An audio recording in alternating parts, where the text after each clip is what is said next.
Hello, Makale. Welcome to Middle Class Gully Cricketers. Hello, Prashad bro. So Hello. after a long time, we are doing a pre-recorded video. எல்லாம் வந்து பாத்தீங்கன்னா இது பாத்தீங்கன்னா India versus England test series, mostly anticipated test series after WTC finals இதுதான். So after a long time ஒரு செந்தில், குணா, வேலு, தம்பி, ராஜன்கிற அந்த top tier players யாருமே இல்லாம, விராட் கோலி, ரோஹித் சர்மா, ரவிச்சந்திரன் அஸ்வின் யாருமே இல்லாம ஜஸ்ட் ஜடேஜா மட்டும்தான் ஒரு நோன் ஃபேஸ்டா வந்து போறாங்க. சுப்மன் கில் கேப்டன்சி என்ன ஆகுமோ தெரியல. சுப்மன் கில்லால வந்து அந்த ஒரு லெகசி, அந்த டெஸ்ட் கிரிக்கெட் லெகசியை வந்து எப்படி கொண்டு போக முடியும் அப்படிங்கிறது தெரியல. ஃபுல்லி நான் டெஸ்டட் பிளேயர்ஸ், எல்லாமே ஃப்ரெஷ் பிளேயர்ஸ் வித் KL ராகுல், கருண் நாயர் மாதிரி ஒரு சில எக்ஸ்பீரியன்ஸ்டு கைஸ் இருந்தாலும் still it's a new side. So இன்னைக்கு என்ன நம்ம பார்க்க போறோம் மோஸ்ட்லி அப்படின்னா, not just about the upcoming series, but என்டையரா இந்தியா வாஸ் இங்கிலாந்து எப்படி இருந்திருக்கு throughout the times from starting 1932ல இருந்து இப்போ வரைக்கும் எப்படி இருந்திருக்கு. So we have Prasad bro who stat பேட்ஸ்லாம் கிளியரா வந்திருக்காரு. ஸோ ஸ்ட்ரெயிட்டாவே நான் பிரசாத் ப்ரோ கிட்டே போறேன். பிரசாத் ப்ரோ, சொல்லுங்க, how excited you are first இந்த சீரீஸ்க்கு and go forward with your stats. Stats slam சொல்லாதீங்க. தேங்க்ஸ் பிரபு. ஆக்சுவலா ஸ்டாட்ஸ்லாம் சொல்லாதீங்க. ஸோ ஐ திங்க் நம்ம வந்து இங்கிலாந்து சொல்றதுனால, இங்கிலாந்து தான் வந்து ஃபாதர் ஆஃப் கிரிக்கெட். ஏன்னா அவங்க தான் வந்து கிரிக்கெட் கண்டுபிடிச்சாங்க. ஸோ அங்கிருந்து தான் வந்து கிரிக்கெட் ஸ்டார்ட் ஆச்சு. ஸோ ஐ திங்க் 1932ல வந்து கிரிக்கெட் ஸ்டார்ட் பண்ணாங்க. I think India started touring England in 1932. So அப்போ ஸ்டார்ட் பண்ணி ஐ திங்க் அங்கிருந்து 1932, அப்புறம் 38, 52, 59, 72 அவ்வளோ தடவை போய் டூர் பண்ணியிருக்காங்க. ஒரு மேட்சும் ஜெயிக்கல. Of course they manage to draw. அதுக்கப்புறம் 1986ல தான் வந்து நம்ம வந்து மாஸ் பண்ணியிருக்கோம். 1986லனா வந்து நம்ம 3 டெஸ்ட் மேட்ச் ஆடி இருக்கோம். அங்க இருந்து தான் வந்து நாங்க வின் பண்ண ஆரம்பிச்சிருக்கோம். அங்க வந்து நம்ம Dilip Vengsarkar, ex chairman selectors, Chetan Sharma அவங்களாம் வந்து அங்க மாஸ் பண்ணிருக்காங்க. ஏன்னா going to England, beating England and England 2-0 இந்த 3 மேட்ச் சீரீஸ் வந்து வேற லெவல் தான். அங்க வந்து பாத்தீங்கன்னா சேத்தன் சர்மா 4 விக்கெட், திலீப் வென்சர்கார் வந்து அந்த 3 டெஸ்ட்ல 2 டெஸ்ட் மேட்ச்ல எல்லாம் வந்து ஒரு செஞ்சுரி அடிச்சிருக்காரு. So that's really exciting thing to C.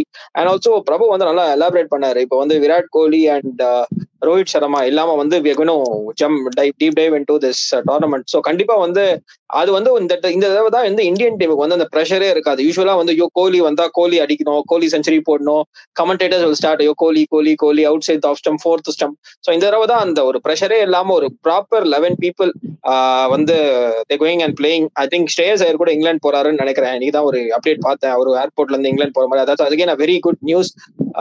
So I think இதை பத்தி தான் நம்ம பேச போறோம். அண்ட் 2021-22 நல்லா சீரீஸ் நல்லா போச்சு.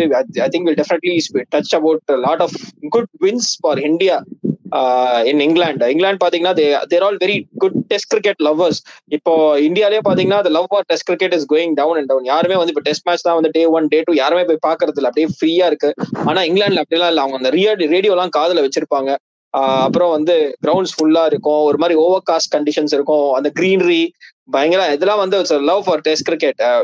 ஆஸ்திரேலியா நீங்க சொல்லலாம், ஆஸ்திரேலியா நீங்க 4 மணிக்கு நான் எந்திரிக்கணும். ஆனா இங்க வந்து நம்ம டைமிங் 3:30 மணி 3 மணிக்கு தான் ஆரம்பிப்பாங்க. So definitely looking forward for the series. And Gill கிட்ட கொடுத்துருக்காங்க. ஸோ கண்டிப்பா வந்து it's going to be a cracker of a series. But இன்னைக்கு பிரபு சொன்ன மாதிரி we are going to have a touchdown on India's greatest victories in England. So Prabhu எதை பத்தி பேசலாம்? நம்ம 1986 பத்தி டச் அவுட் பண்ணிட்டோம். எதை பத்தி பேசலாம்? I think you can take it forward. கண்டிப்பா ப்ரோ. ஸ்ட்ரெயிட்டாவே நம்ம வந்து 1986 அதான் வந்து ஒரு என்ன சொல்றது, ஒரு மாதிரி இந்தியாவுக்கு வந்து ஒரு ஃபேவரட் இதுவா இருக்கும். எப்பவுமே வந்து அந்த ஒரு என்ன சொல்றது, ஓவர் த இயர்ஸ் 1932ல இருந்து ஆரம்பிச்சிருக்காங்க. ஓவர் த இயர்ஸ் இந்தியாவால வந்து இங்கிலாந்துல ஒரு வின் கூட பண்ண முடியல. ஸோ லைக் ஃபர்ஸ்ட் பாஸ்ட்ல இருந்து வந்து பாத்தீங்கன்னா 1932 இருக்கட்டும், 36 இருக்கட்டும், 46 இருக்கட்டும், 52, 59 ஃபுல்லா வந்து இவங்க தான் இது பண்ணிருக்காங்க. 1962ல தான் வந்து ஃபர்ஸ்ட் வந்து இந்தியா வந்து டெஸ்ட் சீரிஸ் வந்து வின் பண்ணிருக்காங்க. But that too happened in இந்தியான்னு நினைக்கிறேன். லைக் இங்கிலாந்துல வந்து அப்ப வின் பண்ணல. அண்ட் 1986 தான் ஃப்ரெஷ் மெமரிஸ். அண்ட் அப்போ இருந்த பிளேயர்ஸ் எல்லாமே வந்து அந்த ஓஜி கன்ஸ், அந்த ஓஜி சைடு அவங்க தான் வந்து அந்த மாதிரி பிளேயர்ஸ் இருந்தனாலதான் வந்து இந்த டெஸ்ட் மேட்சஸ் வந்து இந்தியாவில பூம் ஆச்சு. ஒரு ராஜர் பின்னியா இருக்கட்டும், ஒரு இவரா இருக்கட்டும். ஸோ அந்த மாதிரி பிளேயர்ஸ், அந்த டைம்ல ஆன பிளேயர்ஸ் தான் வந்து டெஸ்ட் கிரிக்கெட்டுக்கு ஒரு ஹோப் கொடுத்தாங்க. எப்படி வந்து இப்போ T20 ரொம்ப பூம் ஆயிருக்கும், அந்த மாதிரி அவங்க அன்னைக்கு பண்ண வின்ஸ்னாலதான் இந்தியன் ஃபேன்ஸ் வந்து டெஸ்ட் ஓகே, இது வந்து நல்லா இருக்கு, they are winning the games அப்படின்னு பார்க்க ஆரம்பிச்சாங்க. என்னதான் 83ல வந்து நம்ம கப் அடிச்சு இது பண்ணியிருந்தாலும் இந்த 86 அந்த ஒரு டென்யூர்ல வந்துட்டு நமக்கு அந்த இதுதான் கிடைச்சது அப்படின்னு நான் நினைக்கிறேன். நீங்க என்ன நினைக்கிறீங்க 86 பத்தி? உங்களோட தாட்ஸ் என்ன?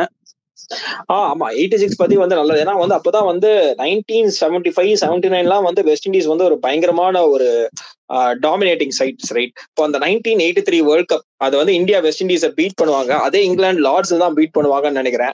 ஸோ 1986 வந்து ஐ திங்க் இந்தியா வந்து ஒரு வேர்ல்ட் கப் வின் பண்ணா அந்த டீமோட ரெஸ்பெக்ட் அண்ட் அது எல்லாமே வந்து பயங்கரமா ஆயிடும். ஸோ அதுலயே வந்து நம்ம நிறைய ஆடிப்போம். சீக்கா ஆடி இருக்காரு, அண்ட் நம்ம திலீப் வென்சர்கார் ஆடி இருக்காரு, கபில் தேவ் ஆடி இருக்காரு. இன்ஃபேக்ட் அந்த ஃபர்ஸ்ட் கேம்ல வந்து கபில் தேவ் தான் வந்து மேன் ஆஃப் த மேட்ச்னு நினைக்கிறேன். அதே மாதிரி அங்க பாத்தீங்கன்னா இந்த கிரஹாம் கோச் அவங்க வந்து அவர் ஆடி இருக்காரு. ஸோ இந்த மாதிரி வந்து நிறைய எக்ஸைட்டிங்கான ஒரு பிளேயர்ஸ் ஆடி இருக்காங்க. பட் அவங்க இடத்துலயே போயிட்டு 2-0 அவங்க அடிக்கிறது வந்து I think it's big deal தான். என்ன Prabhu, what you feel? Definitely yes. கண்டிப்பா ஃபர்ஸ்ட் இன்னிங்ஸ்ல வந்து இங்கிலாந்து 294 அடிச்சிருக்காங்க. அதுல கிரஹாம் கோச் வந்து செஞ்சுரி அடிச்சிருப்பாரு. அண்ட் செகண்ட் இன்னிங்ஸ் நம்ம வந்து பாத்தீங்கன்னா Dilip Vengsarkar is known for is shot making skills. அவரோட ஷார்ட்ஸ் ரொம்ப சூப்பரா இருக்கும். த வே ஹி பிளே, அந்த டெக்ஸ்ட் புக் ஷார்ட்ஸ் வந்து சூப்பரா ஆடுவார்னு சொல்லியிருக்காரு. So we manage to get 341 in the first innings. And second innings இங்கிலாண்ட 180க்கு ஆல் அவுட் பண்ணிட்டு ஃபோர்த் இன்னிங்ஸ்ல வந்து 136 வந்து ரொம்ப ஈஸியா சேஸ் பண்ணிட்டோம். ஒரு 5 விக்கெட் வின்ல வந்து சேஸ் பண்ணிருக்கோம். டு பி என்ன சொல்றது, ஒரு கபில் தேவா இருக்கட்டும், மணிந்தர் சிங்கா இருக்கட்டும், they bowl really well in the test match. And கடைசி இதுலயுமே வந்து பாத்தீங்கன்னா திரும்ப வந்து திலீப் வென்சர்கார் தான் டாப் ஸ்கோரரா இருந்திருக்காரு, 33 அடிச்சிருக்காரு. ஸோ அதுதான் வந்து அந்த ஒரு இங்கிலாந்து அப்படிங்கிற ஒரு இதுக்கு வந்து இது பண்ணிச்சு. ஸோ ஸ்ட்ரைட்டாவே ஃபர்ஸ்ட் மேட்ச் வந்து ஒரு 5 விக்கெட்ஸ் இதுல ஜெயிச்சிருக்காங்கன்னு பார்த்தா செகண்ட் மேட்ச் வந்து ரொம்ப ஈஸியா ஜெயிச்சிருக்காங்க வித் 279 ரன்ஸ்ல. ஸோ இது வந்து ஒரு சம வின்னு. ஃபர்ஸ்ட் இன்னிங்ஸ்ல 272க்கு பண்டில் அவுட் ஆயிட்டு பதிலுக்கு இங்கிலாந்து 102க்கு ஆல் அவுட் எடுத்துட்டு தேர்ட் இன்னிங்ஸ்ல வந்து இந்தியா 237 அடிச்சுட்டு பதிலுக்கு திரும்ப வந்து இவங்க 128க்கு ஆல் அவுட் பண்ணிருக்காங்க. 1980 அந்த டைம்ல இருந்த இங்கிலாந்து பீரியட் சும்மாலாம் கிடையாது. ஒரு கிரஹாம் கோச்சா இருக்கட்டும், கிறிஸ் ஸ்மித்தா இருக்கட்டும், ஆலன் லாம்பா இருக்கட்டும், இவங்க எல்லாமே வந்து பாத்தீங்கன்னா அப்போ வந்து அந்த ஒரு எப்படி வந்து நம்ம Ricky Ponting, Michael Clarke, Andrew Symonds எல்லாம் பேசுவோமோ அந்த டைம்ல அந்த பீரியட்ல 86 இங்கிலாந்து வாஸ் ரியலி குட். ஏன்னா அந்த பீரியட்ல இருந்து அவங்களுக்கு ஒரு இது ரெடம்ஷன் ஸ்டார்ட் ஆச்சு. பட் 92ல போய் பாகிஸ்தான் வேர்ல்டு கப் தோத்தாங்க. பட் அது அந்த பீரியட்ல இருந்த எல்லா பிளேயர்ஸுமே கிரஹாம் கோச்சா இருக்கட்டும், அதுக்கப்புறம் அந்த இயான் பாத்தம், அந்த மாதிரி பிளேயர்ஸ் எல்லாமே ஓஜி பிளேயர்ஸா இருந்தாங்க. அண்ட் அந்த 1986 வின் தான் வந்து இந்தியன் டெஸ்ட் கிரிக்கெட்டுக்கு வந்து இன்னொரு ஒரு வே பேவ் பண்ணி கொடுத்துச்சு. ஓகே, வி ஷுட் ஃபாலோ டெஸ்ட் கிரிக்கெட்னு. செகண்ட் டெஸ்ட் பத்தி சொல்லுங்க, நீங்க என்ன நினைக்கிறீங்க? செகண்ட் டெஸ்ட் கூட நம்ம சர்வசாதாரணமா ஜெயிச்சிட்டோம். ஏன்னா நம்ம 270 எல்லாமே பாத்தீங்கன்னா 300 400 எல்லாம் கிடையாது, 230 270 தான் அடிச்சிருப்பாங்க இந்தியா. அங்கேயும் வந்து இவரு கான்ட்ரிபியூட் பண்ணிருப்பாரு நம்ம திலீப் வென்சர்கார். அப்புறம் கபில் தேவ்லாம், சேத்தன் சர்மா நினைக்கிறேன் 5 விக்கெட் ஹால் எடுத்திருப்பாரு. செகண்ட் டெஸ்ட் ஃபர்ஸ்ட் வந்து சேத்தன் சர்மா, செகண்ட் டெஸ்ட் வந்து ராஜர் பின்னி எடுத்திருப்பாரு, நம்ம ஸ்டூவர்ட் பின்னி. அப்ப ஸ்டூவர்ட் பின்னி வந்து லீட்ஸ் ஆடி இருப்பாங்க அந்த கேம். ஒரு 5 விக்கெட் எடுத்துட்டு ஆராம்சே ஈஸியா வின் பண்ணிருப்பாங்க. எது இங்கிலாந்து ஹோமா நம்ம ஹோமா கூட கிடையாது, அது அந்த மாதிரி வந்து டாமினண்டா வின் பண்ணிருப்பாங்க. இந்தியா தான் ஃபர்ஸ்ட் பேட்டிங் ஆடி இருப்பாங்க. சோ அது வந்து ஒரு டாமினன்ட் விக்டரி. அப்புறம் தேர்ட் மேட்ச் வந்து டிரால முடியும். அதுக்கப்புறம் 1991 92 வந்து அமேசிங் சீரீஸா இல்ல. One thing I want to speak is about 2002-2000 series. அந்த சீரீஸ் ஐயோ ரன் ஃபெஸ்ட், எல்லா மேட்சும் 600 ரன். அந்த சீரீஸ் பாத்தீங்கன்னா வந்து 2002-2003 வந்து India will tour England. So இங்கிலாந்துல அந்த மாதிரி ஆடும் போது என்ன ஆகும், ஃபர்ஸ்ட் மேட்ச் வந்து இந்தியன் லயன்ஸ் ஒரு டீம் ஆடுவாங்க. அதாவது நம்ம இந்தியா இந்தியன் லயன்ஸ் ஹாம்ஸ்பயர்ல ஆடும் போது அந்த டீம்ல யாரெல்லாம் இருக்காங்க பாத்தீங்கன்னா வாசிம் ஜாஃபர், வீரேந்திர சேவக், ராகுல் Dravid, Sachin Tendulkar, Sourav Ganguly captain, VVS Laxman, Ajay Ratra, Sanjay Bangar, Anil Kumble and Tinu Yohannan. So Tinu Yohannan so அந்த டீம் ஆடுவாங்க. அது ஒரு 3 டே கேம் தான். சோ அதுல வந்து இந்தியா ஃபர்ஸ்ட் ஆடுவாங்க 236 ஆல் அவுட். அதுல யாரு அது அப்புறம் வந்து இங்கிலாந்து வந்து 123. சோ இந்தியா பாத்தீங்கன்னா வந்து ராகுல் டிராவிட் வந்து 78 of 119 அடிச்சிருப்பாரு. அதுக்கப்புறம் யாருமே அவ்வளவு அடிச்சிருக்க மாட்டாங்க. அதுக்கப்புறம் பவுலிங்ல வந்து யார் ஹையஸ்ட் விக்கெட் டேக்கர் சொல்லுங்களேன், பிரபஞ்சமா கெஸ் பண்ணுங்க. நான் உங்களுக்கு அந்த கண்டென்ட் அமிச்சிட்டேன், ஆனா நீங்க வந்து கெஸ் பண்ணுங்க. இல்ல ஆக்சுவலா இதை வந்து நான் பார்த்துட்டேன், really sorry for the viewers. இது வந்து ஒரு ஸ்பாயில்ஸ் இது மாதிரி தான் இருக்கு. பட் ஸ்டில் எனக்கு வந்து ஐ கான்ட் பிலீவ் அந்த பிளேயர் தான் வந்து டாப் விக்கெட் டேக்கரா இருந்தாரு. நான் ஆக்சுவலா ஸ்க்ரோல் பண்ணிட்டே வந்தேன். இது ஆஃப்லைன்ல நாங்க வந்து இந்த டாக்குமெண்ட்ஸ் ரிசீவ் பண்ணிக்கிட்டோம். பட் ஸ்டில் ஸ்க்ரோல் பண்ணிட்டே வரும்போது இப்ப பார்த்தேன் டக்குன்னு பேரை ரொம்ப இதுவா இருந்தது. இவர் வந்து ஒரு டைம்ல வந்துட்டு இந்தியாவுக்கு பேட்டிங் கோச்சா இருந்தாருன்னு சொன்னாதான் நீங்க சிரிப்பீங்க. இன்னும் சொல்லுங்க பிரசாத் ப்ரோ அவர் பேரை நீங்களே. ஆமா, சஞ்சய் பங்கர் 10 overs 40 runs 4 wickets. அப்புறம் வந்து கங்குலி வந்து 3 விக்கெட் எடுத்திருக்காரு. சோ கங்குலி பங்கர் தான் வந்து இது. ஜஹீர் கான் இல்ல, ஸ்ரீநாத் இல்ல, தினு யோஹனன் கூட போலிங் போடல. சோ அதே மாதிரி செகண்ட் இன்னிங்ஸ் வந்து இந்தியா 139 for 4 அடிப்பாங்க. அப்புறம் ஹாம்ஸ்பயர் வந்து 236 all out. Target of 302. So ஒரு ஜெயிச்சிட்டோம் அப்படின்னு சொல்லிட்டு வைப்லயே வந்து இந்தியா வந்து ஃபர்ஸ்ட் டெஸ்ட் ஆடுவாங்க லார்ட்ஸ்ல. பிரபு அந்த சோகமான கதையை நீங்களே சொல்லுங்க. இல்ல ஆக்சுவலா என்னைக்குமே லார்ட்ஸ் வந்து இந்தியாவுக்கு ஒரு மாதிரி ஃபேவரட் கிரவுண்ட் அப்படிம்பாங்க. ஏன்னா லார்ட்ஸ்ல வந்து we use to win games. Kapil Dev அந்த பீரியட்லயா இருக்கட்டும், ஈவன் ஒன் டே கேம்ஸா இருக்கட்டும், irrespective of the format, we use to win games. But அந்த டைம்ல வந்து நமக்கு இருந்த ஒரு வில்லன் வந்து பாத்தீங்கன்னா நாசர் ஹுசைன். இன்னைக்கு வந்து ஜாலியா சிரிச்சுக்கிட்டே கமெண்ட்ரி பண்ணிட்டு இருப்பாரு. பட் அன்னைக்கு பேட்டிங் ஆடும்போது அவரை பார்த்தாலே பயமா இருக்கும். கண்டிப்பா அந்த நேட்வர்க் சீரிஸ் எல்லாம் பார்த்திருப்பீங்க. அந்த 3-2 வின் பண்ணிருப்போம். பிரபு அவரு லைலா காலேஜ்ல படிச்சார், உண்மையா அது? ஆமா ஆமா ஆமா, இஸ் சென்னை பேஸ்டு. அதுக்கப்புறம் போய் யூகேல வந்து செட்டில் ஆனவர். அது வந்து அந்த டீமே வந்து பாத்தீங்கன்னா ஒரு மாதிரி சூப்பரா இருப்பாங்க. ஓப்பனிங் வந்து மைக்கேல் வாகன் வருவாரு. மைக்கேல் வாகன் எங்க இறக்கி விட்டாலும் அடிப்பாரு. ஓப்பனிங் அடிப்பாரு. இது நம்ம மைக்கேல் வான், மைக்கேல் வாகன் மைக்கேல் வான். இல்ல லெட் இட் பி. அவரும் கொஞ்சம் பிளேயர்ஸ் நேம்ஸ் எல்லாம் மிஸ்ப்ரொனவுன்ஸ் பண்ணுவார், இந்தியன் பிளேயர்ஸ் நேம்ஸ் எல்லாம்.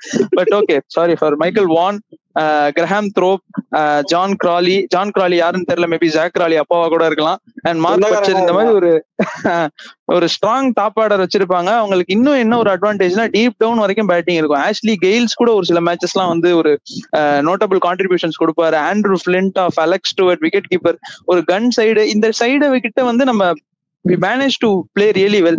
அந்த சீரிஸ் வந்து கொஞ்சம் புவர் சீரிஸ் தான் நமக்கு. பட் ஸ்டில் லார்ட்ஸோட லாஸ் வந்து நமக்கு ரொம்ப கஷ்டமா இருந்தது. பிரபு ப்ரோவர் சீரிஸா சொல்லாதீங்க. அந்த சீரிஸ் நான் பார்த்தேன். எனக்கு வந்து அப்போ ஏதோ 7 வயசோ நினைக்கிறேன். அதான் அவனுக்கு ஃபர்ஸ்ட் டெஸ்ட் சீரிஸ். அதுதான் நான் வந்து டிவில பாக்குறேன். அது இங்கிலாந்துல ஆடுறாங்க. ஐ திங்க் அது ஏதோ அப்பதான் எங்க வீட்டுல, எங்க தாத்தா வீட்டுல ஏதோ செட்டப் பாக்ஸ் போட்டாங்க. அப்பெல்லாம் எப்படி இருக்கும்னா செட்டப் பாக்ஸ் போட்டாதான் உங்களுக்கு அந்த சேனல்லாம் வரும். நீங்க ஜென்சி உங்களுக்கு தெரியுமான்னு தெரியாது. அது செட்டப் பாக்ஸ் போட்டாதான் அந்த ESPN ஸ்டார் ஸ்போர்ட்ஸ் வரும். இல்லாட்டி நீங்க டிடியை தான் நம்பி உட்காருக்கணும். டிடி வந்து திடீர்னு போடுவான், இல்லாட்டி திடீர்னு போட மாட்டான். சோ அந்த என்ன ஆகும், ஃபர்ஸ்ட் டெஸ்ட்ல வந்து அவங்க 487 அடிச்சிருவாங்க பயங்கரமா. அது யாருன்னா நாசர் ஹுசைன் வந்து 155. அதுக்கப்புறம் ஆலெக்ஸ் ஸ்டூவர்ட்லாம் இப்படிலாம் ஆடுவாரு. திடீர்னு பாடி ஷேக் பண்ணலாம் ஆடுவாரு. அவர்லாம் வந்து ஆடுவாரு. இந்தியா மாஸ் பண்ணுவாங்க. இந்தியா மாஸ் பண்ணுவானுங்கன்னு பாத்தீங்கன்னா 221 ஆல் அவுட். யாருமே அடிச்சிருக்க மாட்டாங்க. பாவம் வீரேந்திர சேவாக் மட்டும் ஒரு 84 அடிச்சுட்டு போவாரு. அதுவுமே வந்து ஒரு குயிக் ஃபயர் 84, ஒரு 90 பால்ஸ் 95 பால்ஸ்ல அடிச்சிருப்பாருன்னு நினைக்கிறேன். ஆமா 96 பால்ஸ்ல 84 ரன்ஸ். வாசிம் ஜாஃபர் தான் ஓப்பனிங். வாசிம் அங்க இந்தியன் டீம் வந்து ஃபர்ஸ்ட் டெஸ்ட்டுக்கு என்னன்னா, ஜென்சிக்கு எவ்வளவு பேருக்கு தெரியும் தெரியாது, வாசிம் ஜாஃபர், வீரேந்திர சேவக், ராகுல் டிராவிட். இங்க ஆஷிஷ் நேரா நடுவுல வந்திருக்காரு. ஐ திங்க் நைட் வாட்ச்மேனா வந்திருப்பாருன்னு நினைக்கிறேன். அப்புறம் Sachin Tendulkar, VVS Laxman, Sourav Ganguly. Wicket keeper வந்து அஜய் ராத்ரா. உங்களுக்கு அஜய் ராத்ராலாம் அந்த டைம்ல இந்தியன் டீம் எப்படி இருந்ததுன்னா, அஜய் ராத்ரா, இந்த தீப்தாஸ் குப்தா, அதுக்கப்புறம் வந்து தீப்தாஸ் குப்தா, ஆகாஷ் சோப்ரா கூட பேட்டிங் ஓப்பனிங் ஆடுவாரு சில சமயம். ஆகாஷ் சோப்ரா பட் அவர் விக்கெட் கீப்பர் கிடையாது. ஆமா விக்கெட் கீப்பர் கிடையாது. தீப்தாஸ் குப்தாலாம் நிறைய பேர் ட்ரை பண்ணாங்க அந்த டைம் வந்து. இந்த கிரண் நிறைய எக்கச்சக்கமா ட்ரை பண்ணாங்க. பட் அப்பதான் வந்து தினேஷ் கார்த்திக்லாம் அப்பதான் வந்தாரு. தினேஷ் கார்த்திக் ஓரளவுக்கு ஆடிட்டு இருந்தாரு. அதுக்கப்புறம் தான் தோனி வந்து எல்லாரையும் 6 பண்ணிட்டாரு. அதுக்கப்புறம் அஜித் அகர்கர், அனில் கும்ப்ளே, ஜஹீர் கான். அந்த சீரீஸ்ல எல்லாம் வந்து அந்த சீரீஸ் என்னன்னு தெரியல, Ajit Agarkar has a unique record. அவர் வந்து நிறைய ஒரு சீரீஸ் ஆஃப் 0 அடிச்சிருக்காரு. அதே அந்த ஃபர்ஸ்ட் டெஸ்ட் மேட்ச்ல if I am not wrong அவர் தான் செஞ்சுரி அடிப்பாருன்னு நினைக்கிறேன். அந்த டூர் வந்து நீங்க கேக்குற நேம்ஸ் எல்லாம் பிக் நேம்ஸா இருக்கும். பட் அவங்க எல்லாம் அப்பதான் ஸ்டெப் இன் பண்ணது. ஒரு ராகுல் டிராவிட் எல்லாம் வந்து 98 அந்த டைம்ல தான் வந்தாரு. சோ அதுவே வந்து நம்ம என்ன சொல்றது, ஒரு டிரான்சிஷன் பீரியட் தான். பாருங்க, அஜய் ராத்ரே வந்து நம்ம விக்கெட் கீப்பரா கொண்டு போயிருந்திருக்கோம், விக்கெட் கீப்பர் இல்லாம. அண்ட் இந்த மாதிரி சிச்சுவேஷன்ஸ்க்கு அப்புறம் தான் இந்தியன் டீம் வந்து இது பண்ணி, ஓகே நம்ம ராகுல் டிராவிடே கீப்பரா நிறுத்திப்போம், ராகுல் கீப்பருக்காக ஒரு ஸ்லாட்டை வந்துட்டு தியாகம் பண்ண வேணாம், அதுக்கு பதிலாக ஒரு பேட்டரோ ஒரு பவுலரோ நீட் இருக்கும்போது பவுலர் எடுத்துட்டு போவோம் அப்படிங்கிற மாதிரி வந்து அப்பதான் ஃபர்ஸ்ட் இந்தியன் டீம் ஒரு டிசிஷன் எடுக்கிறாங்க. KL ராகுல் டிராவிட் கிட்ட கிளவுஸ கொடுப்போம், லெட் ராகுல் டிராவிட் கீப் த விக்கெட்ஸ் அப்படின்னு சொல்லிட்டு. அண்ட் ஃபர்ஸ்ட் டெஸ்ட் கொஞ்சம் ஒரு மாதிரி புவர் டெஸ்ட் தான். ஏன்னா ஒரு 170 ரன்ஸ்ல வந்து நம்ம தோத்து போயிருவோம். 2 இன்னிங்ஸும் கொஞ்சம் இது பண்ணிடுவோம். சரி ஓகே, நீங்க என்ன நினைக்கிறீங்க? நாசர் ஹுசைன் தான் man of the match straight away 155 அடிச்சுட்டு. அதுக்கப்புறம் ஒரு மாதிரி என்ன சொல்றது, ஹாகர்ட் வந்து நல்லா போட்டிருப்பாரு இங்கிலாந்துக்கு. அண்ட் அந்த மேத்யூ ஹாகர்டோட பவுலிங் ஆக்ஷன் ஞாபகம் இருக்கா உங்களுக்கு? சிக் சிக்னு போடுவாரு, இந்த மாதிரி சிக் சிக்னு போடுவாரு, பாத்துருக்கீங்களா? லைவ் பாத்துருக்க முடியாது, கிளிப்ஸ் தான் பாத்துருக்கேன், லைவ் பார்க்க முடியாது. இப்படி ஒரு ஷேக் பண்ணிட்டு போடுவாரு அவரு. அந்த சீரீஸ் தான் இந்த ஸ்டீவ் ஹாமிசன் எல்லாம் வந்தாங்க. கேரிக்னு இருப்பாரு, ஆண்ட்ரூ கேரிக்னு. அவர் வந்து சச்சின் வந்து டவுன் தி ட்ராக்ல வந்து அந்த வீல 6 அடிப்பாரு. அவரு அப்பவே வெல்ல முடியும். இந்த மனுஷன் என்ன ரிட்டையர் ஆகிற மனுஷன் எல்லாம் வந்து கிரிக்கெட் ஆடிட்டு அப்ப சின்ன வயசுல நினைச்சிட்டு இருந்தேன். அதுக்கப்புறம் தான் தெரிஞ்சது இவர் வந்து ஆண்ட்ரூ கேரிக் வந்து ரொம்ப கம்மியான ஏஜ். ஆனா நாசர் ஹுசைன் முடிச்சு விட்டுருவாரு. அந்த சீரீஸே பாத்தீங்கன்னா மைக்கேல் வான் வந்து ஃபர்ஸ்ட் ஓவர்ல அவுட் ஆயிடுவாரு எல்பிடபிள்யூ ஜஹீர் கான். ஆனா அவரு தான் வந்து ஹையஸ்ட் இது அந்த டோர்னமெண்ட்லயே பாத்தீங்கன்னா அந்த India tour of England highest runs இங்கிலாந்துக்கு வந்து அவர் 650 ரன்ஸ் 15 ரன்ஸ். இந்தியாவுக்கு வந்து நம்ம தலைவர் ராகுல் டிராவிட் அதுதான் வந்து அஸ்திவாரம். நம்ம தலை அங்கிருந்தா வந்து ஒரு வாலா ஸ்டார்ட் பண்ணாரு. 602 விக்கெட்ஸ். யூஎஸ் நீங்க நம்ப மாட்டீங்க, அந்த 2001-2 சீரீஸ்ல பவுலிங்ல வந்து அங்க வந்து மேத்யூ ஹோகார்ட் அடிச்சிருப்பாரு. இங்க யாரு பிரபு நீங்க சொல்லுங்க, அது வந்து யாருமே எதிர்பார்த்திருக்க மாட்டாங்க அந்த பேரை. இல்ல நான் ஆக்சுவலா வந்து ஜாகிர் கான் தான் சொல்லுவேன். ஏன்னா நான் இப்போ கண்டிப்பா ஆப்வியஸா 2002 எனக்கு ரொம்ப ஏர்லி ஸ்டேஜ். நான் பிறந்திருக்க கூட இல்ல, நான் 2003 தான் பிறந்தேன். எனக்கு தெரியாது. மேபி ஒரு ரேண்டம் கெஸ் எடுக்கணுங்கிறனால நான் வந்து either of Zaheer Khan or Anil கும்ப்ளேன்னு நினைக்கிறேன். அனில் கும்ப்ளே நீங்க ஏன் கூட்டு போறீங்க? அவர் தான் வந்து more of Indian conditions bowler தானே, நீங்க ஏன் அங்கெல்லாம் கூட்டு போறீங்க அப்படின்னு சொல்லுவாராம். அப்ப கங்குலி சொல்லுவார், எனக்குலாம் Anil Kumble is the best leg spinner, அவன் வந்து நான் எந்த கண்டிஷன்லயும் ஆட வைப்பேன் அப்படின்னு சொல்லிட்டு சண்டை போட்டு அனில் கும்ப்ளே கூட்டு போயிட்டு அனில் கும்ப்ளே தான் வந்து அங்க 14 விக்கெட்ஸ் எடுத்துட்டு is the highest Indian wicket taker in the entire tour. So அதோட இந்தியா வந்து ஃபர்ஸ்ட் டெஸ்ட் தோத்துருவாங்க. ஆப்வியஸ்லி அவங்க 517 ரன் கொடுப்பாங்க. இந்தியா 397 ஆல் அவுட் ஆயிட்டு Hoggard first over first innings 4 run wicket, மூணாவது இன்னிங்ஸ் 3 விக்கெட்ஸ் ஆயிடுவாங்க. சோ அதுலயே வந்து செகண்ட் டெஸ்டும் டிரால போயிடும். அந்த டோர் இந்தியா எப்படி ஆடினாங்கன்னா ஃபர்ஸ்ட் வந்து ஒரு வார்ம் அப், அதுக்கப்புறம் ஃபர்ஸ்ட் டெஸ்ட் ஆடிட்டு செகண்ட் இன்னொரு வார்ம் அப், அந்த வார்ம் அப்ல இன்னொரு warm up game derby game. அதுல வந்து இந்தியா வந்து ஒரு 3 டே டர்பி கேம். அதுல வந்து இந்தியா வந்து பெருசாலாம் இல்ல, 417 for 8 அடிப்பாங்க இந்தியா வந்து. அதுக்கப்புறம் அதுல சச்சின் டெண்டுல்கர் 169 அடிப்பாரு. அதெல்லாம் ஜாலியா போகும். அதுக்கப்புறம் இங்கதான் வாங்க இந்தியா வந்து இன்னிங்ஸ் டிஃபீட் பண்ணுவாங்க. செகண்ட் டெஸ்ட் வந்து ஒரு மாதிரி டிரா ஆயிரும்னு நினைக்கிறேன். செகண்ட் டெஸ்ட் வந்து மைக்கேல் வான் தான் திரும்ப மேன் ஆஃப் தி மேட்ச் வாங்குவாருன்னு நினைக்கிறேன். மைக்கேல் வான் செமையா பண்ணிருப்பாரு. அடுத்த டெஸ்ட் வந்து தேர்ட் டெஸ்ட் லீட்ஸ்ல நடக்கும். சொல்லுங்க, India 1/n innings and 44 runs. 1/n innings and லீட்ஸ்ல ஒரு இங்கிலாந்துல போய் இன்னிங்ஸ் அண்ட் 44 ரன்ஸ் சான்ஸே இல்ல. அந்த டெஸ்ட் மேட்ச் எனக்கு இன்னும் கண்ணிலே இருக்கு. ஓகே, இந்த டெஸ்ட் வந்து பாத்தீங்கன்னா it was more of batting paradise. Sanjay Bangar ஒரு 50, வீரேந்தர் சேவாக் அன்பார்ச்சுனேட்லி 8 of 23. இது நீங்க நிறைய அக்கேஷன்ஸ்ல பாத்துருக்க மாட்டீங்க. சேவாக் ஒரு 23 balls ஆடி 8 runsல அவுட் ஆயிட்டு போகுது. அண்ட் ராகுல் டிராவிட் பாத்தீங்கன்னா ஒரு 148 அடிச்சிருப்பாரு. சச்சின் டெண்டுல்கர் தான் வந்து இந்த இதுல வந்து 193. இவர்கிட்ட வந்து கேடிக்கிட்ட வந்துட்டு எல்பிடபிள்யூ ஆயிட்டு போயிருப்பாரு. சௌரவ் கங்குலியா இருக்கட்டும், அவரு ஒரு 128 அடிச்சிருப்பாரு. ஸ்கோர் பாத்தீங்கன்னா ஒரு மேசிவ் 628 for 8 வந்து இந்தியா வந்து ஒரு கமாண்டிங் பொசிஷன்ல டிக்ளேர் பண்ணுவாங்க. இந்த மேட்ச் தான் நான் நினைக்கிறேன் சௌரவ் கங்குலி இறங்கி போய் அடிக்கிற பால் வந்து ஒரு ஒரு இதுல இருக்க ஒரு ஸ்பெக்டேட்டரோட தலையில அடிச்சு அப்படியே அது வீங்கி ரத்தமா வரும். அந்த மேட்ச் தான் நான் நினைக்கிறேன். சச்சின் டெண்டுல்கர் இந்த மேட்ச் தான் கேடிக்க வந்து டவுன் த ட்ராக்ல வந்து ஒரு 6 வேற அடிப்பாரு அப்படின்னு நான் நினைக்கிறேன். எனிடே 628 அட் இங்கிலாந்துல வந்து ஒரு பெரிய ஸ்கோர். அப்பெல்லாம் வந்து ஆச்சரியமா வைப்பாங்க, வா ஸ்கோரிங் 628 இங்கிலாந்து பெரிய விஷயம். ஒரு சச்சின் 193, டிராவிட் 148, கங்குலி ஒரு 128. இதுலயே வந்து அப்படியே இதுவாயிடுச்சு. லைட்டா சஞ்சய் பங்கர் வேற ஒரு 68 அடிச்சிட்டாரு. அவரு 68 in 236 balls. தலைவனோட டெம்பரமெண்ட் பாருங்க. 236 balls 68 runs. ராகுல் டிராவிட் அண்ட் சச்சின் டெண்டுல்கர் ரெண்டு பேருமே 300 balls மேல ஆடி இருக்காங்க. அப்படின்னா 100 over ஆடி இருக்காங்க. கங்குலி வந்து as usual ஒரு குவிக் ஃபயர் 128 of 167. அந்த மேட்ச் பாத்தீங்கன்னா இந்தியா வந்து 180 overs போட வச்சிருக்காங்க. இங்கிலாந்து நீ போடுவா அப்படின்னு சொல்லிட்டு போட வச்சிருக்காங்க. இங்கிலாந்து வந்து 2 days இந்தியா பேட்டிங் ஆடி இருக்காங்க. 290 overs ஆடி இருக்காங்க. 50 எக்ஸ்ட்ராஸ். சோ அங்க வந்து இங்கிலாந்து வந்து ஒன்னும் வேக முடியல. 273 and 309 ஆல் அவுட். சோ அந்த சீரீஸே பாத்தீங்கன்னா டப்புன்னு டச் அப் பண்ணிட்டோம். அந்த சீரீஸே பாத்தீங்கன்னா இந்தியா 1 இங்கிலாந்து 1. சோ ரொம்ப நாள் அந்த 1986க்கு அப்புறம் ஒரு பேட் பேச்சஸ் இருக்கும் இந்தியன் டீமுக்கு. சச்சின் எல்லாம் கேப்டனா போவாரு, ஜெயிக்க முடியாது. அதுக்கப்புறம் அசருதீன் எல்லாம் வந்து இன்னும் சக்சஸ்ஃபுல்லா இல்ல. தலைவன் கங்குலி தான் வந்து தபார் நாங்க ஓவர்சீஸ்லயும் ஜெயிப்போண்டா அப்படின்னு சொல்லிட்டு அதுதான் வந்து அந்த 21st centuryயோட ஃபர்ஸ்ட் சீரீஸ்ன்னு நினைக்கிறேன். இந்தியா வந்து இங்கிலாந்து டோர் பண்ணும்போது அங்கதான் போய் இந்தியா வந்து ஒரு அஸ்திவாரத்தை போட்டு ஜெயிச்சிருவாங்க அந்த டெஸ்ட் மேட்ச். அப்புறம் 4th டெஸ்ட் மேட்ச் வந்து டிரால முடியும். அது அப்படியே அந்த 1-all சீரீஸ். அதுக்கப்புறம் டைரக்ட்லி ஜம்பிங் பேக் டு 2014 வந்து நம்மளுக்கு ஒரு மாதிரி அது ஒரு மாதிரி ஓகே சீரீஸ். ஏன்னா அந்த ஃபர்ஸ்ட் மேட்ச் டிரால முடியும். Second match I think India நம்ம வந்து லார்ட்ஸ்ல ஜெயிப்போம் நினைக்கிறேன். ஆமா. அதுக்கப்புறம் அந்த சீரீஸே மறந்துடலாம் நம்ம. ஏன்னா கேவலமா தோத்துட்டு இருப்போம். ஏன்னா தேர்ட் மேட்ச் வந்து இங்கிலாந்து 266 ஜெயிப்பாங்க. ஆனா நம்ம செகண்ட் மேட்ச் பத்தி பேசுவோம். ஏன்னா that is one of the very famous Lord victories, one of the famous test victories for India at Lord's. So அது வந்து இந்தியா தான் வந்து ஃபர்ஸ்ட் பேட்டிங் ஆடுவாங்க. அங்கதான் வந்து ஒரு ஜெஃப்ரி பாய் கூட இருக்கு. He plays beautiful cricket.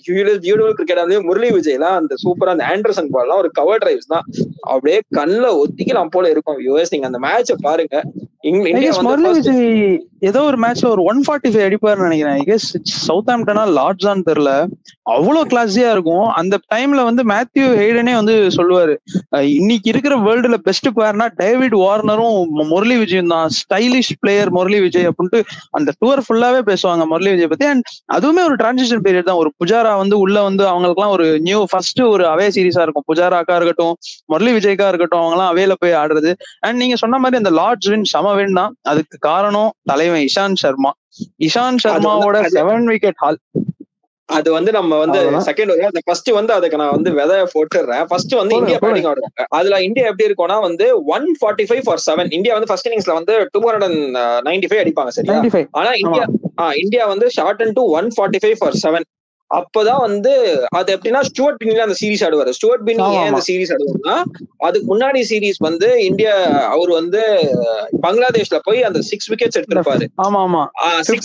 அது வந்து 6 of 4 அது மாதிரி சோ ஹைப் பண்ணி அப்ப ராஜர் பின்னி வேற செலக்டர் ஆஃப் கோச், நீங்க ஸ்டுவர்ட் பின்னி ஆடே ஆகணும் சரி ஸ்டுவர்ட் பின்னி ஆடுவார் அந்த சீரீஸ்.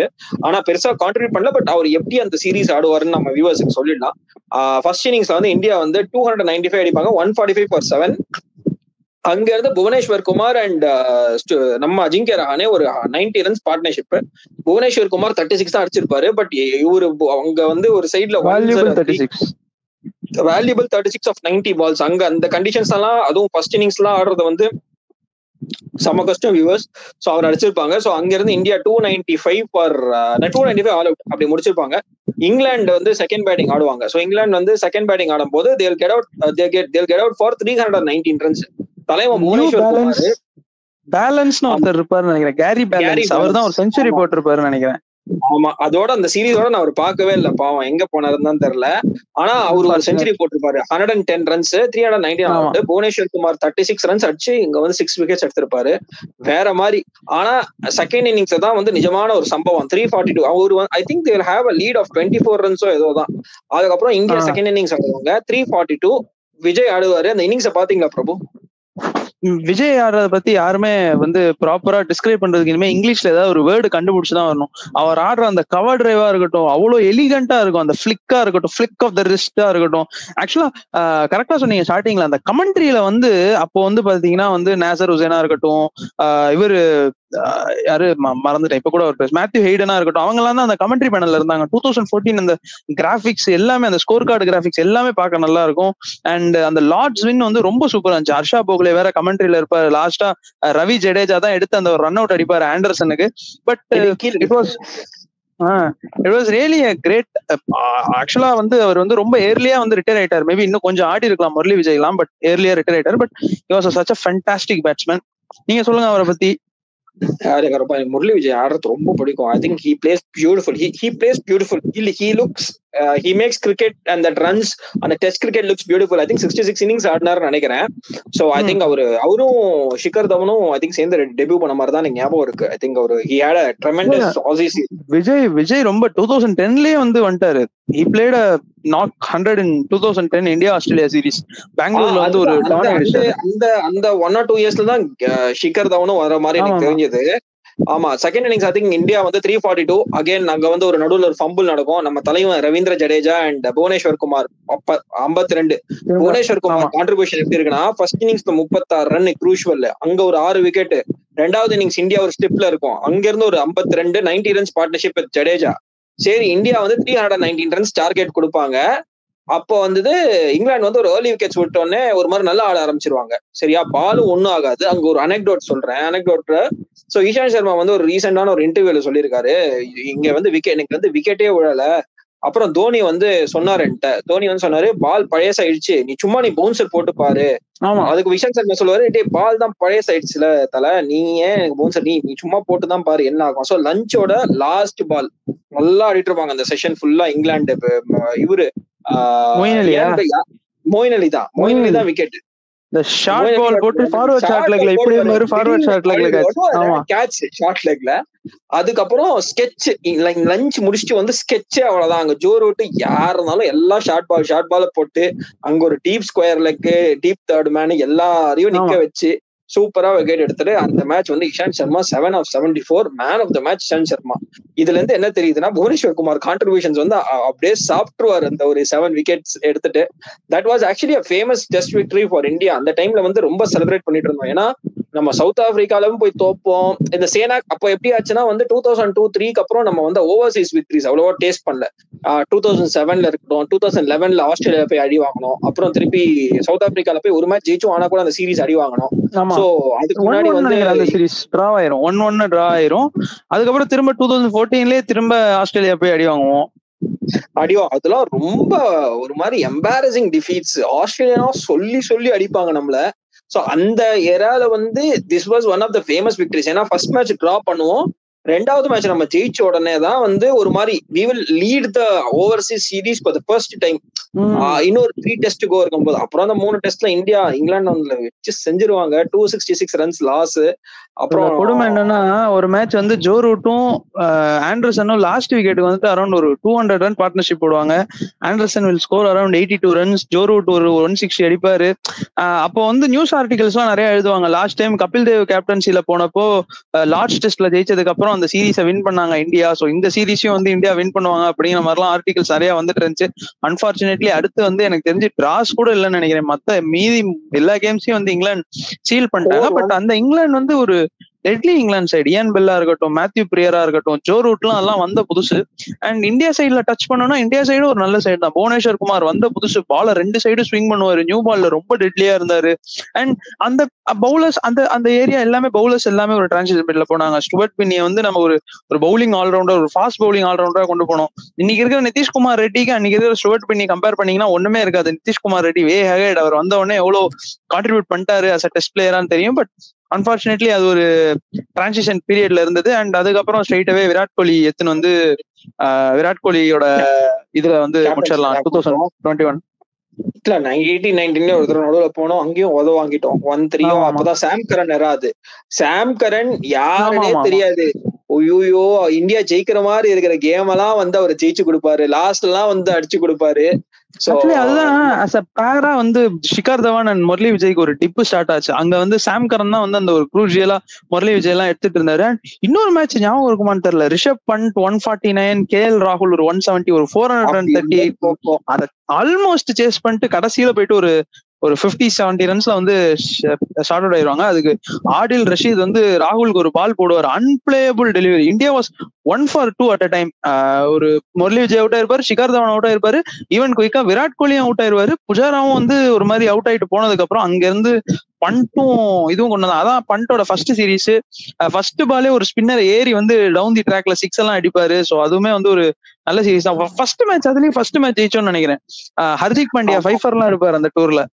ஆமா, தேர்ட் மேட்ச் ஜெயிப்போம். ஃபர்ஸ்ட் மேட்ச் வந்து ஜெயிக்க வேண்டிய மேட்ச் அது ஆஷன். அது எப்படின்னா அதுவும் க்ளோஸா தான் தோத்தோம். சோ 2014 and 18-19 க்ளோஸா தோத்தோம்.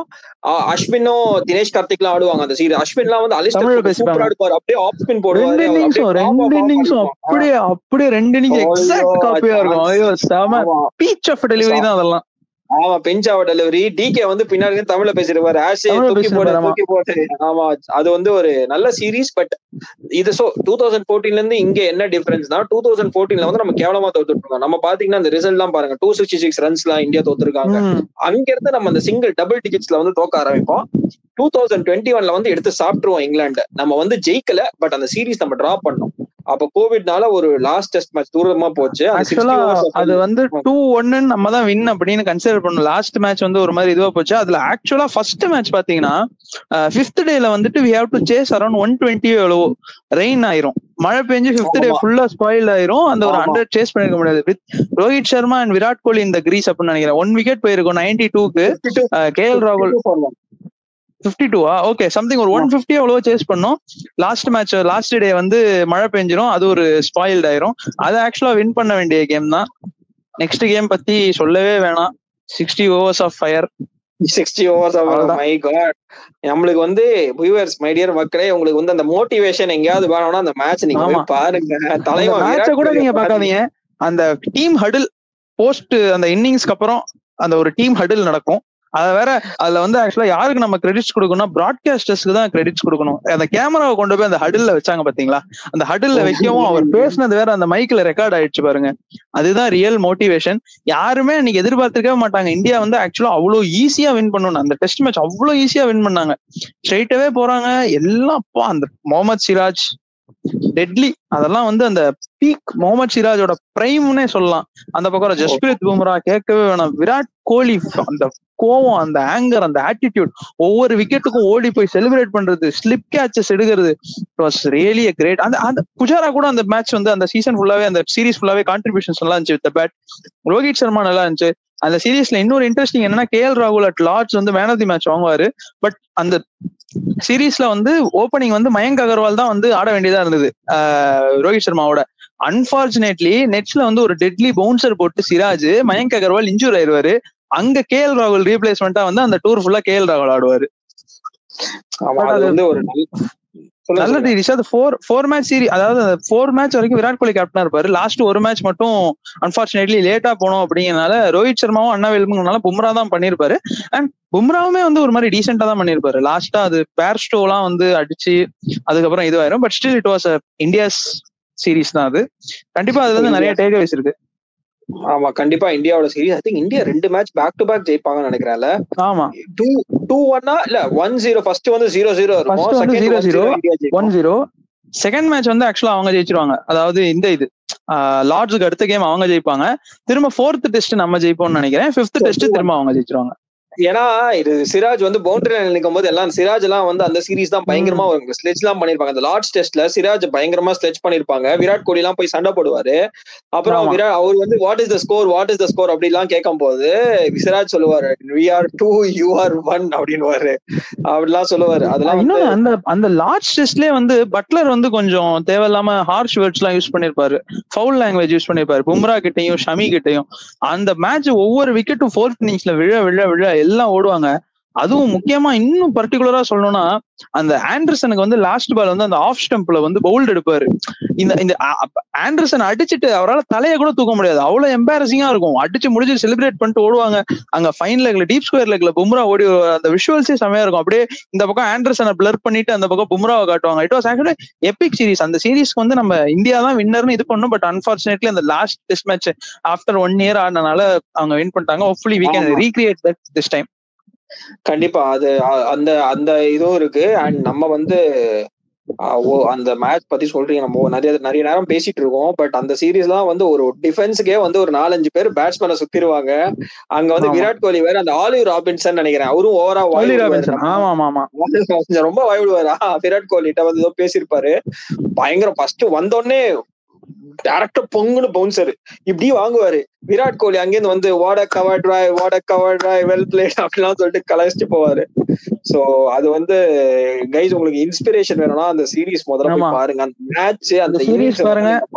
விராட் கோலிய பாருங்க, அவர் தனியா தெரிவாரு. ஒவ்வொரு மேட்ச் விக்கெட் எடுக்கிறப்பையும் ஆக்சுவலா அவர் தான் அந்த ஒரு பவுலர்ஸ் கேப்டன். அந்த பவுலர்ஸ்க்கு வந்து சப்போர்ட்டிவா இருக்கணும், மோரார் ஒரு பவுலர் ஃப்ரெண்ட்லி கேப்டன் அந்த மாதிரி சொல்லுவாங்கல்ல. சோ அந்த மாதிரி விராட் கோலிக்கு அந்த டூர் கிரெடிட் கொடுத்தே அவனை. மேபி லாஸ்ட் மேட்ச் கூட அவர் கேப்டன்ஷிப் பண்ணிருந்தா things could have been went in different way. அந்த மேட்ச் as a பேட்டருமே வந்து அவர் ரொம்ப சூப்பரா ஆடி இருப்பார் விராட் கோலி. அதுவுமே ஒரு நல்ல அவுட்டிங் விராட் கோலிக்கு இங்கிலாந்துல.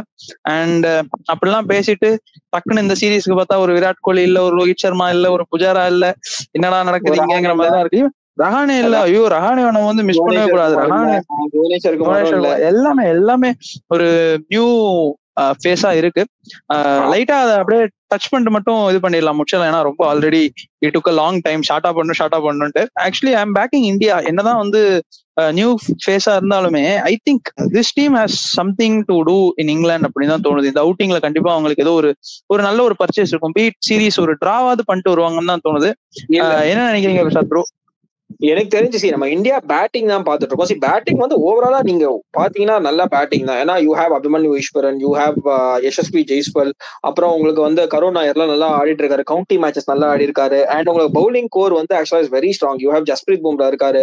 ஸோ சி இந்த மாதிரி டோர்லாம் நீங்க போகும்போது நீங்க பேட்டிங் விட நீங்க பவுலிங் கோர் தான் நீங்க பார்க்கணும். ஸோ பவுலிங் கோர் பாத்தீங்கன்னா India looks like pretty much sorted. உங்களுக்கு பும்ரா அண்ட் ஆல்சோ எனக்கு பும்ராவே போதும் ப்ரோ. பும்ரா வந்து நீங்க ஒர்க் லோட் மேனேஜ்மெண்ட் பண்ணாலே போதும். Prasidh Krishna has been doing well.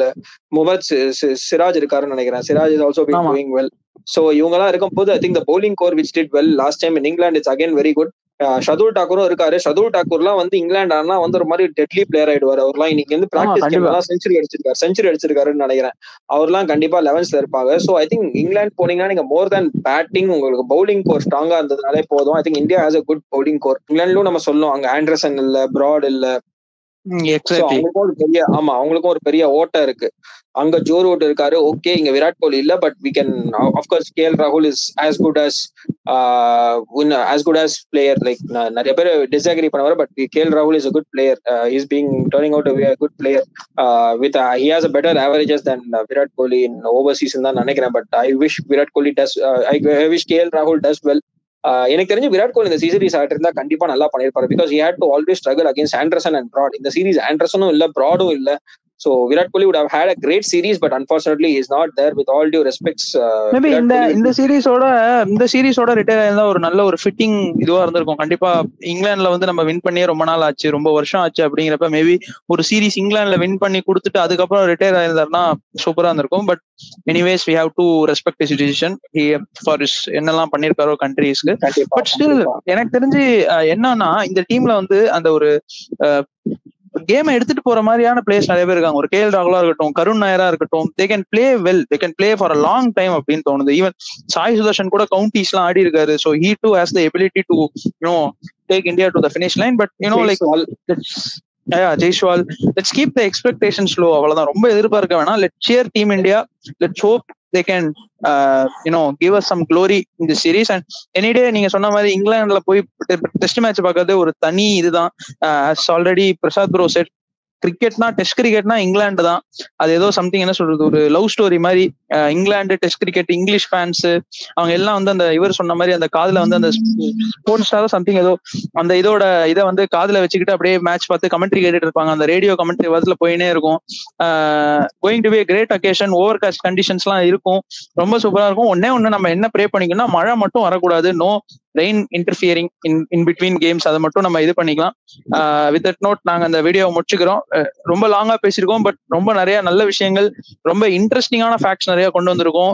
Down the லேன்ல போயிட்டு மெமரியில போய் எல்லாத்தையும் எடுத்து ஃபுல்லா டேட்டா பேஸ்ல இருந்து என்னென்னலாம் இருக்கோ எல்லாத்தையும் சீக்வல் போட்டு எடுத்து உங்களுக்கு வந்து கொடுத்துருக்கோம் ஒவ்வொரு ரெக்கார்டா. ஸோ ஹோப்ஃபுல்லி உங்களுக்கு பிடிக்கும் நான் நினைக்கிறேன். So with that note we are signing off. Me Prabhu, have a good day guys.